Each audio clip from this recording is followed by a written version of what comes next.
Ready, fight! Welcome to the cave. What's going on, team? And welcome to State of the Franchise, where we look into every NFL team this season, their chances for the season, some best bets. We're going to be checking out roster strength and depth, key moves that have been made. We're going to dive into the schedule. We're going to check out each team's schedule strength. We're going to check out stretches that will define their season. We're going to look at player props as well, or some of the best talent on each team. Now, is your team destined for the Super Bowl? Is it about growth and beating your rivals? Are you destined for the number one pick? It's all here on State of the Franchise. Make sure to like the video, subscribe to the channel, and enjoy. It's football time. All right, team. So we're up to the New York Jets. Oh, what a season last year. They were destined to get Trevor Lawrence until they just got too hot at the end of the season, if you can call 2-14 hot. Of course, fourth in the AFC. They made some moves. They moved away from Sam Darnold. Look, I think Sam Darnold got a wee bit of a bad rap there. You know, he wasn't given anything to help him out. I still think he's not a great quarterback, but he's a good quarterback in the league. We'll see what he can do at the Panthers. Henry Anderson, that's a big loss. You know, he was a big boy in the middle of the defensive line. Really liked Anderson. You know, apart from that, Frank Gore, past his prime anyway, but you had to move on from him. Acquisitions, of course, we're looking at LaMarcus Joyner, Morgan Moses, Corey Davis, Tevin Coleman, and the list keeps going on. You know, they're all players that, yeah, they're good players, but they're not great. They're not going to break open a franchise for you. So some went out, some went in. The best that the New York Jets did was in their draft. Zach Wilson, well, I'm not that high on Zach Wilson, but they needed a quarterback, let's be honest. Elijah Vera Tucker, great player here. I think they did well, although as a Minnesota Vikings fan, thank you. I mean, you guys absolutely made our draft. Elijah Moore and Michael Carter, I think these guys are going to be really good. Maybe not this season, but in the future, there's potential there.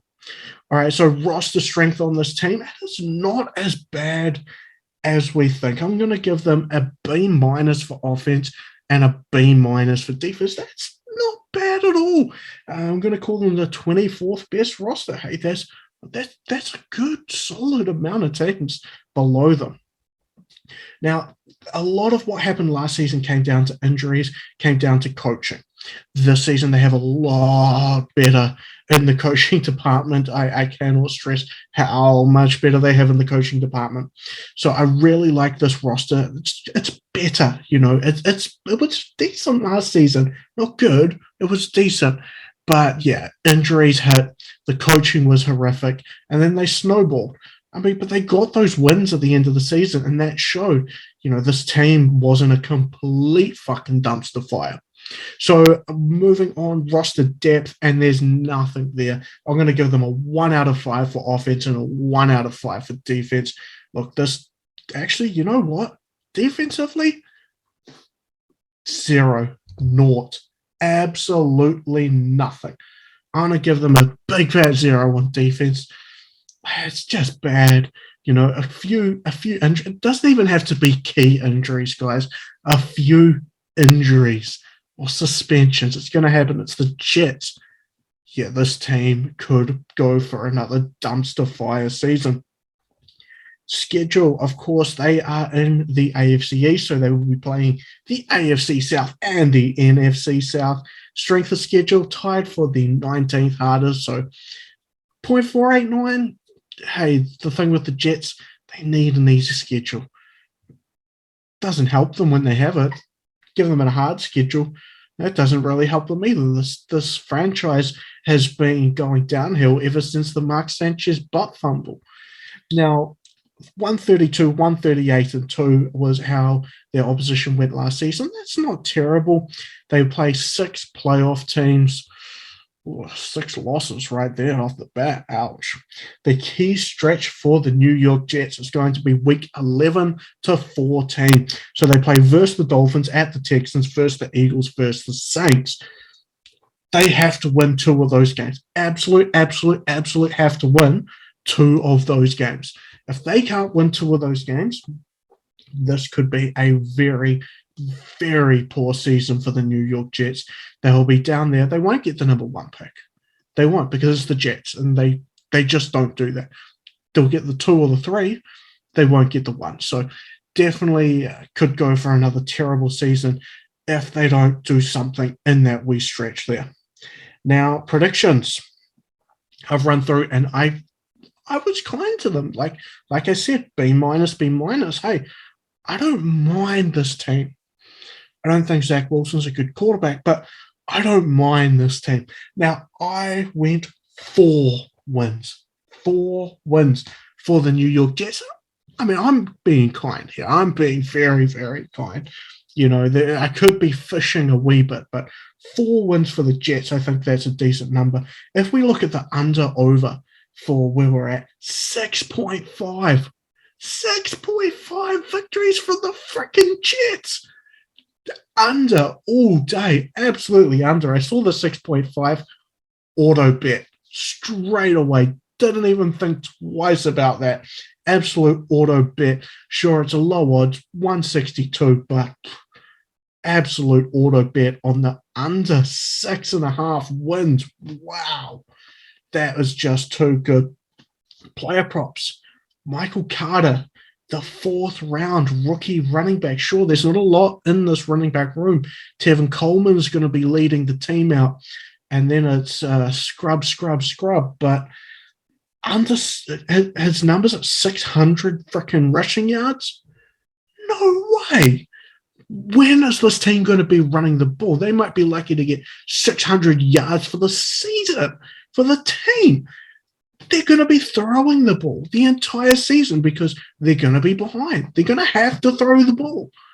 600 yards. The guy's not even starting. Yeah, give me the under on Michael Carter. 600 rushing yards. Zach Wilson, 3850 passing yards. Now, I'm going to take the under here, but I'm not as happy about it as I am with the Michael Carter.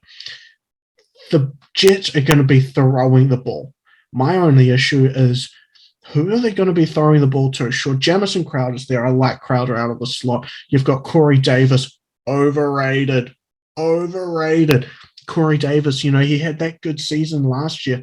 Wasn't even that good. He was kind of just the number 2 receiver that caught balls by default because Tennessee was throwing the ball so much because they could. Teams had to sell out to block Derrick Henry. So Corey Davis was in single coverage the entire season. Of course he was going to have a good year. What did he do before that? Absolutely nothing. So I just can't see where this one's going to go well for them. Keelan Cole, no thank you. I don't want to take it.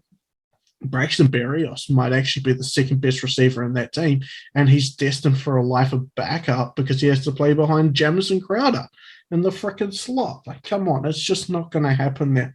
So I'm going to pick the under 3850 passing yards. You're not going to get a lot of yards when you go run, pass, punt. Run, pass, punt. Run, pass, pick 6. Run, interception, fumble. You know, it's just not going to go well for the Jets. Let's look at some season-long props here to win the Super Bowl. For the Jets to win it all, $81 plus 8,000. Give me plus 50,000. It's not happening. You know, you could make that number as high as you like. 81 is, it's actually a bit of a kick in the teeth, you know. This team isn't winning the Super Bowl. Come on, give me some 5,000s, you know. Where's the big money bets here? You know it's not going to happen. You might as well give me a number that's going to tempt me into going, hey, take my $20.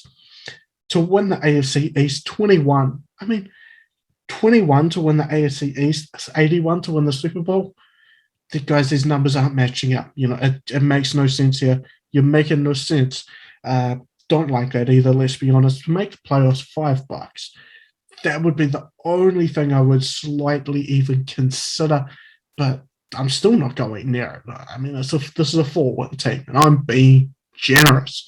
I am not going near $5 plus 400 to make the playoffs. It's not happening. Jets, Jets, come back next year.